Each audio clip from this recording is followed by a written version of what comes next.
Olá, meus amigos do ADV Jus, estamos chegando com um novo programa feito com carinho e profissionalismo. Você merece. Já começo te agradecendo por me acompanhar sempre aqui na TV RP Canal 9 da NET, nas redes sociais, Face, Instagram e LinkedIn. Muito obrigado da sua confiança, da sua preferência.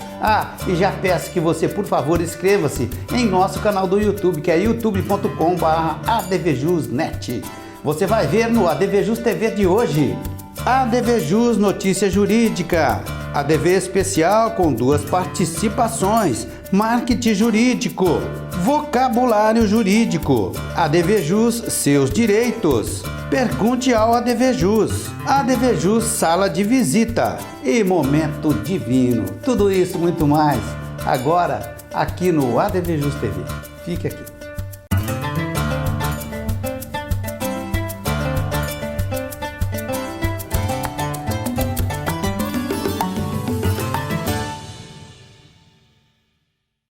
Ok, legal demais ter você aqui comigo. Olha, a gente começa o programa como de praxe, né? Falando a respeito de uma notícia jurídica, de cunho jurídico, né?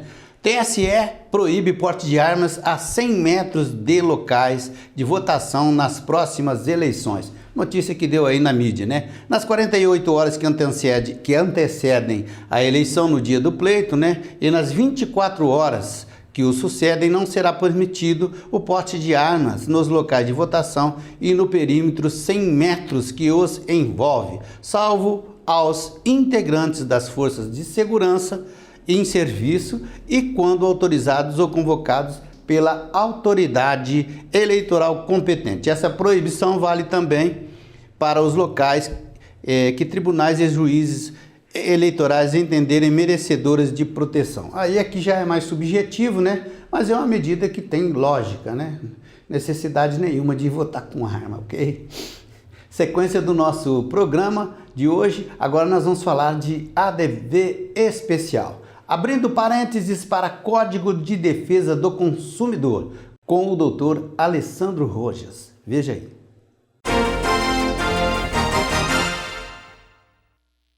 Olá, hoje falarei sobre bancos de dados e cadastros de consumidores. O Código de Defesa do Consumidor prevê o direito de acesso às informações existentes em cadastros, fichas, registros e dados pessoais e de consumo arquivados sobre o consumidor, bem como sobre as suas respectivas fontes. Os cadastros e dados de consumidores devem ser objetivos, claros, verdadeiros e em linguagem de fácil compreensão, não podendo conter informações negativas referentes a período superior a 5 anos. Deste modo, o nome do consumidor não pode ser mantido nos órgãos de proteção ao crédito, como o Serasa, por período superior a 5 anos, contados do vencimento da dívida e não da inscrição dessas entidades. A abertura de cadastro, ficha, registro e dados pessoais e de consumo deverá ser comunicada por escrito ao consumidor quando não solicitada por ele. O consumidor, sempre que encontrar inexatidão nos seus dados e cadastros, poderá exigir sua imediata correção, devendo o arquivista, no prazo de 5 dias úteis, comunicar a alteração aos eventuais destinatários das informações incorretas. Os bancos de dados e cadastros relativos a consumidores, os serviços de proteção ao crédito e congêneres são considerados entidades de caráter público. Consumada a prescrição relativa à cobrança de débitos do consumidor, não serão fornecidas pelos respectivos sistemas de proteção ao crédito quaisquer informações que possam impedir ou dificultar novo acesso ao crédito junto aos fornecedores.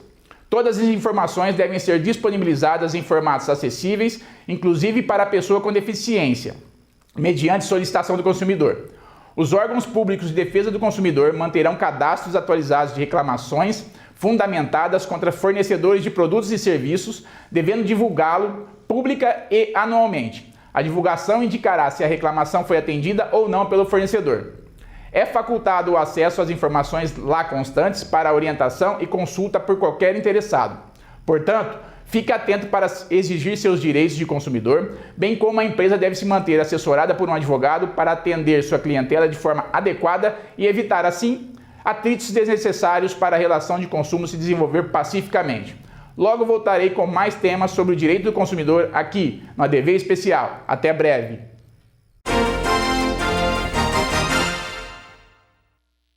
Ok, muito obrigado, doutor. Meus amigos, agora é o momento de falar aqui do marketing jurídico, da necessidade, né, de realmente você fazer um marketing jurídico. E a Top faz isso para você. Inclusive, gestão de redes sociais, websites responsivos, campanha de anúncios, Google Ads. Tem todas essas plataformas aqui para você seguir, né? E o endereço é facinho, olha lá, topvideorp.com.br. Muito interessante, muito necessário a execução, né, do marketing jurídico de imagem com conteúdo, por exemplo. Aqui em nosso programa nós temos o ADV especial. Eu já estou fazendo um convite para que você venha para cá ou que entre em contato com a Top e deixe aí o marketing jurídico nas mãos de quem entende, ok? E muito boa sorte. Sequência do nosso programa, agora nós vamos falar para você do vocabulário jurídico, do desafio aqui do nosso programa, né? O que é e para que serve certidão de objeto IP? Inclusive, nós já falamos desse assunto aqui, mas atendendo aí um pedido que nos chegou por internet, nós vamos trazer a confirmação na sequência, no intervalinho, ok? Quem não lembra, com certeza vai ter aí a memória refrescada, ok? Dando sequência ao nosso programa, agora sim, nós vamos falar aí de seus direitos. Mais especificamente, direito de idosos, né? Destacamos aqui alguns, evidentemente que existe um rol todo especial lá na lei, né, de proteção ao idoso. Mas nós destacamos aqui alguns, atendimento preferencial em filas, né, de instituições bancárias, poupa-tempo, né? Medicamentos gratuitos nas farmácias aí do povo, transporte público, isenção de IPTU, isso aqui depende de uma lei municipal, né? Pensão alimentícia, lógico, né? Tramitação de processos na justiça. Esse direito também existe, mas funciona mais ou menos, né? A gente espera que realmente venha aí novas tecnologias e muita inovação para que tudo realmente funcione a contento. Sequência do nosso programa. Agora nós vamos fazer o quê? Tomar aquele cafezinho, é o intervalo aqui do ADV Just TV. Fique aqui.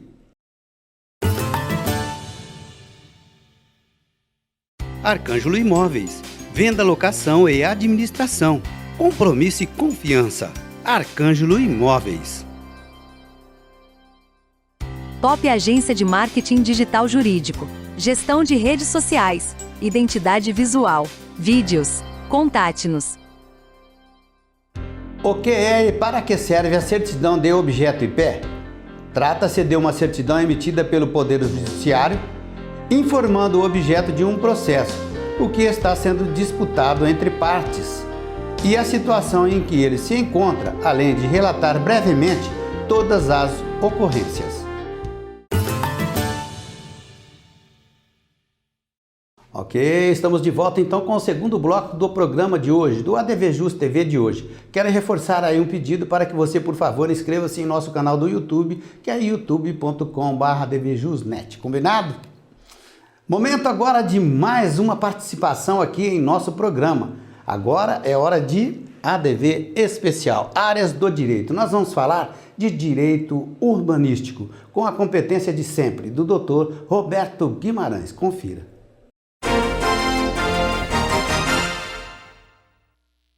Olá pessoal, conforme anunciado, nessa edição do ADV Especial, dando continuidade às nossas breves noções sobre direito urbanístico, hoje falaremos sobre a Lei de Uso e Ocupação do Solo Urbano, derivativa do Plano Diretor de Desenvolvimento das cidades que tenham mais de 20 mil habitantes.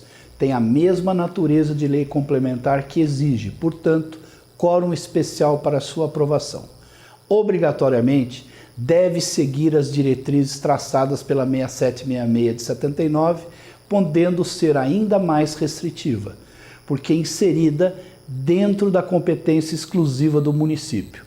Para sua aprovação, o processo legislativo de iniciativa do Executivo Municipal deve se orientar rigorosamente pelos instrumentos de gestão democrática da cidade, quais sejam os órgãos colegiados, debates, audiências e consultas públicas, conferência e ativa participação popular, pena de vício constitucional insanável.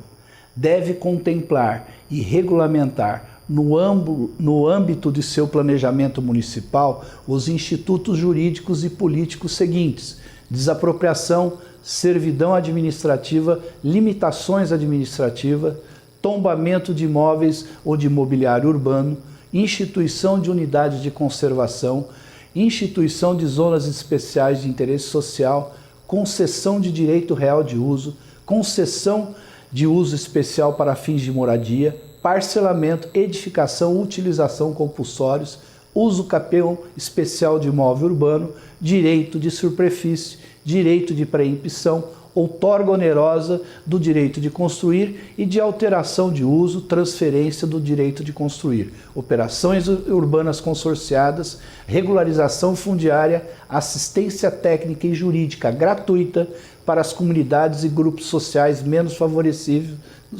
referendo popular e plebiscito, demarcação urbanística para fins de regularização fundiária, legitimação de posse, estudo prévio de impacto ambiental e de impacto de vizinhança. Em razão da tramitação do projeto da nova lei do parcelamento, uso e ocupação do solo urbano, nos próximos programas do ADV-JUS falaremos sobre o seu conteúdo, destacando seus aspectos dignos de elogios e críticas. Obrigado e conto com a participação importante de vocês.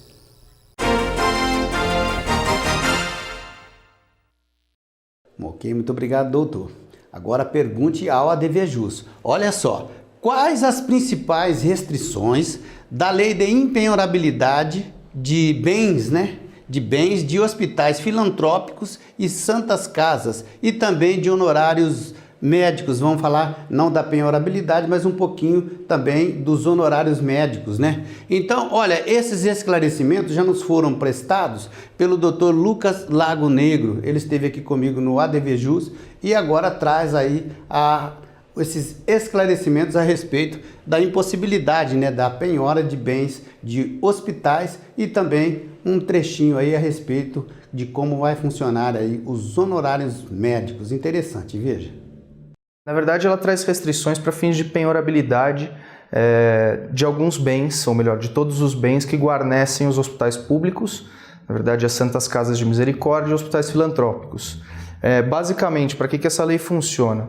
Hoje, se você está dentro de uma Santa Casa de Misericórdia ou de um hospital filantrópico, desde que seja mantido por uma entidade beneficente, e esse hospital, essa Santa Casa está sofrendo uma execução ou algum tipo de ato constritivo, os bens que guarnecem o próprio imóvel são impenhoráveis para fins dessa lei. Assim como a lei geral de impenhorabilidade do bem de família, a lei 8.099, se eu não me engano, ela tem os mesmos efeitos para fim de impenhorabilidade. Essas são as restrições que são trazidas com o advento dessa lei. Certo. Doutor, agora uma coisa interessante, no tocante ao honorário médico, existe aí sim um gap, uma diferença, da lei de impenhorabilidade, lá, que o senhor acabou de citar, do lado do âmbito civil, com relação agora aos honorários médicos sobre o olhar da nova lei. O que o senhor pode refletir? Isso é interessante, a gente traz um gancho para um outro artigo dessa lei, que na verdade é para os processos em que essa impenhorabilidade não é oponível.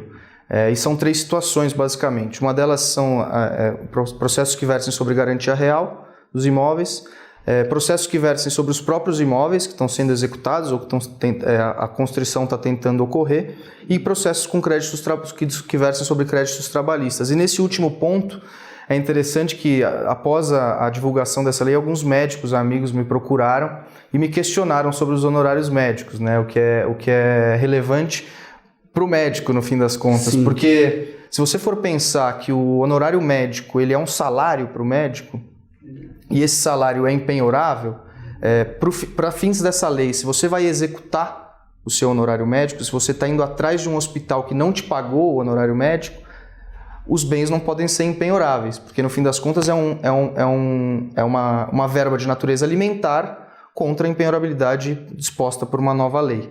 Então, a gente ainda não tem entendimento do tribunal sobre isso, mas fazendo uma analogia e trazendo um pouco de comparação entre a impenhorabilidade de salários e a exceção da impenhorabilidade dos bens nessa lei, a gente pode concluir sim que os médicos vão conseguir executar os seus honorários médicos contra esses hospitais. Ok, muito obrigado, doutor. Meus amigos, agora nós vamos trazer a sala de visitas, a entrevista aqui do ADV Jus. Nós vamos trazer um trechinho da entrevista que fizemos na semana que passou com o doutor Adalberto Simão Filho, um advogado paulistano, nosso colega, né, que se dispôs a falar a respeito de um assunto muito interessante, inteligência artificial e novos campos de trabalho para o advogado. Inclusive, nós tivemos aí alguns pedidos, né, para que fosse reexibido essa parte aí da entrevista do doutor Adalberto. Interessantíssimo, confira.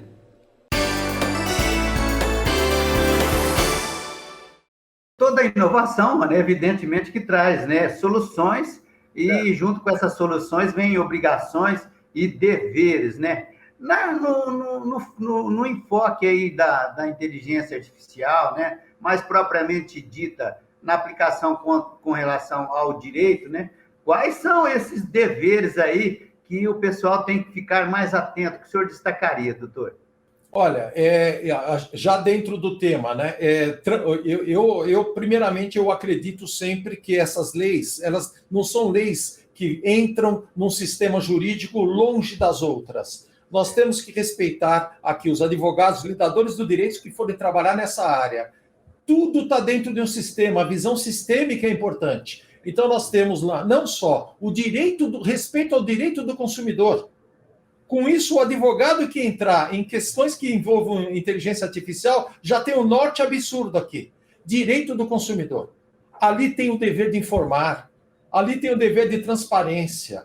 E, recentemente, nós temos também a chamada LGPD, a Lei Geral de Proteção de Dados, doutor, onde os dados e a privacidade, eles têm que estar em todos os projetos. E se colocou ali, se criou um sistema de inteligência artificial que está dentro de um software qualquer, se criou um sistema e esse sistema, na realidade, acaba afetando a privacidade das pessoas, tá? Isto também depõe, além da lei do consumidor, também depõe contra a LGPD. Por que razão? Porque a proteção de dados ela tem que ser desde a criação do produto até o final, até o descarte do produto. É um conceito, é um princípio. Então, esse já é um dos conselhos que eu dou aqui para a nossa audiência. Sim. Trabalhem com princípios que vocês nunca vão errar. Nunca vão errar. Ah, Adalberto, mas a inteligência artificial é complexa, tem muita parte tecnológica. Ela pode ter muita parte tecnológica que a gente não domina. Mas não importa. Se você trabalhar com princípios, você vai conseguir defender, fazer um serviço jurídico de uma qualidade ímpar. E também, se você for juízes que estão aqui nos vendo, a mesma coisa. A mesma coisa, questões que envolvam problemas de disputas de software, de inteligência artificial, etc. e tal, trabalha com princípios que a sentença nunca vai ser ruim. Não vai. Isso que a gente espera, né, doutor? Doutor, agora temos a possibilidade, né, de falha também da inteligência artificial aí no ambiente, no exercício da advocacia. Essa possibilidade também existe? Existe, sim. Ela existe em várias questões, tá? Exemplo de inteligência artificial que os advogados precisam estar muito antenados, né? Exemplo, tem muitos de nós que o serviço dele é contratual, ele trabalha na linha de contratos. Então, o que ele faz? Ele redige contratos e ele analisa contratos. E ele tem o tempo que ele demora para analisar contratos e o tempo que ele demora para escrever contratos. Acontece que entra no mercado, de um tempo para cá, aplicativos e softwares que não só, é incrível que eu vou falar, mas é uma verdade, não só eles redigem o contrato sozinho, usando inteligência artificial, você dá só as bases e ele redige o contrato inteirinho, com cláusulas das mais específicas possíveis, como também esse mesmo software, usando o conceito de inteligência artificial, ele consegue, sem nenhum humano, ele consegue analisar um contrato e te dar um relatório completo sobre aquele contrato. É impressionante, num tempo que o advogado não consegue fazer. Aí alguém poderia falar, mas Adalberto, qual o índice de acerto deles? Pelos softwares que existem no mercado, tem softwares com índice de acerto de mais de 90%, doutor. A análise é boa, então precisamos tomar um cuidado enorme, precisa se preparar. Adalberto, então o que eu faço se a máquina vai me substituir? Ela não substitui aquela pessoa que conhece a imaterialidade e ela tem uma visão ampla, olha de cima. Porque o software, a inteligência artificial, ela cumpre um roteiro, só isso. Ela não pensa sozinha. Ela imputam dentro dela, imputam dentro do software tudo o que precisa ser pensado e com base em acertos e erros, com base naquele olhar, ela vai construindo a realidade. Se me permitir, doutor, eu posso dar um exemplo aqui? Pois não. Eu vou dar um exemplo aqui de um acidente que aconteceu no exterior com um motorista de Uber. Tá? Sim. Eu vou dar um exemplo aqui. O que aconteceu ali? Um motorista de Uber, um carro autônomo, um carro que roda sozinho. Tá? Roda sozinho. Então, o que aconteceu? A visão do veículo não conseguiu ver uma questão abrupta que aconteceu naquele caminho, naquela estrada. Uma senhora passou de bicicleta à noite. O veículo não conseguiu detectar. O veículo não detectou como deveria, a imagem, o veículo entendeu errado, aí o veículo pegou. Houve colisão.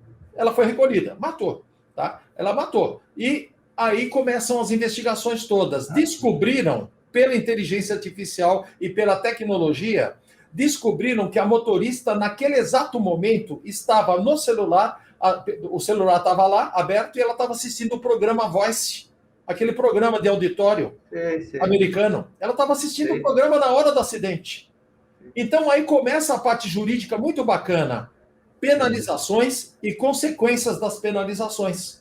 Então, no resultado final, houve uma defesa da fabricante do veículo autônomo, houve a defesa da mulher que atravessou na faixa, uma série de defesas que são normais. Acontece que as penalizações desse caso foram muito interessantes. Eu vou até me permitir falar quais foram, tá? Houve condenação. A mulher foi condenada, a motorista foi condenada. Ela falou, mas a pessoa passou fora da faixa.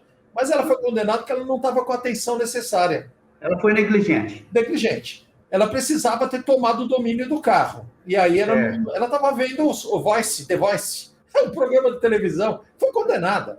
Aí o domínio do carro ela não teve, então ela foi condenada. Foi condenada, doutor, a fabricante do veículo. Por que razão? Porque ela não teve agilidade suficiente na tecnologia dela para poder detectar um imprevisto. O algoritmo dela não funcionou a tempo para detectar um imprevisto qualquer. Então, houve ali uma condenação. Mas também não parou aí.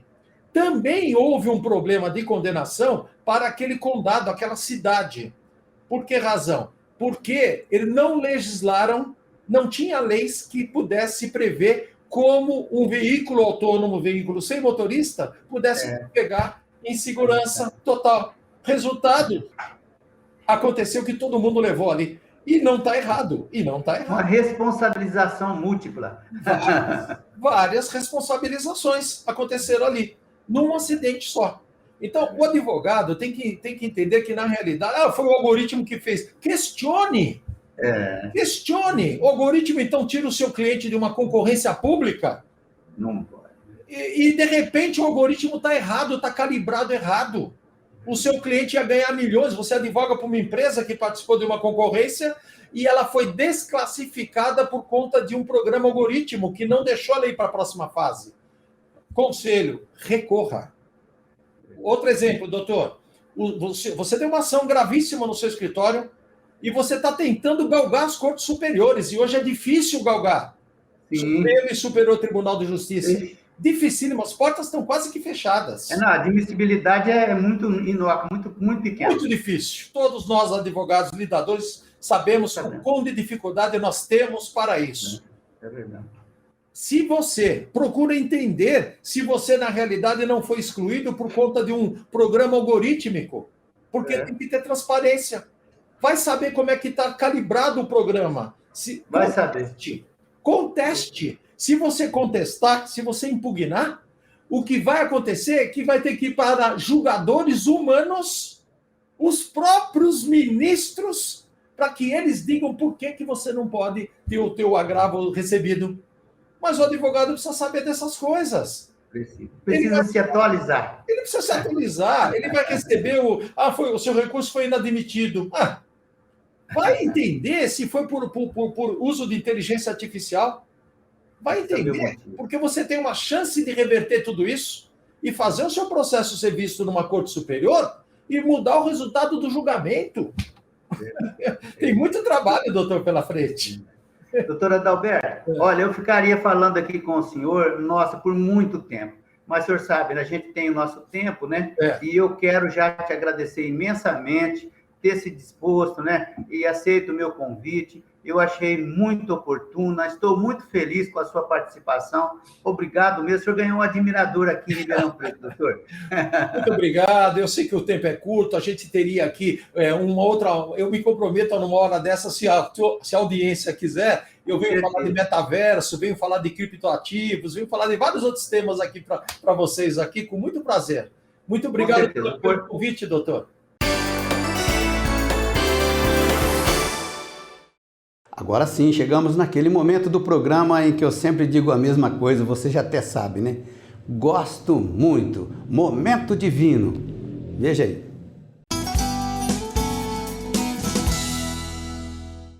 Vinho.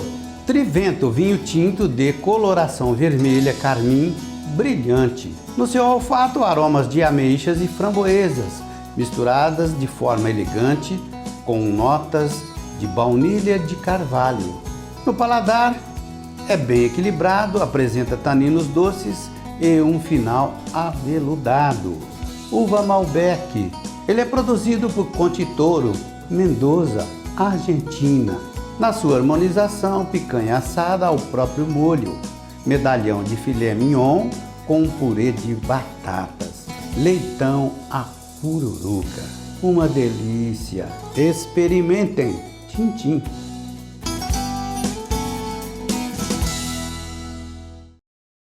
Ok, chique demais, programaço. Agradeço imensamente a sua companhia de sempre aqui a nos prestigiar. Muito obrigado.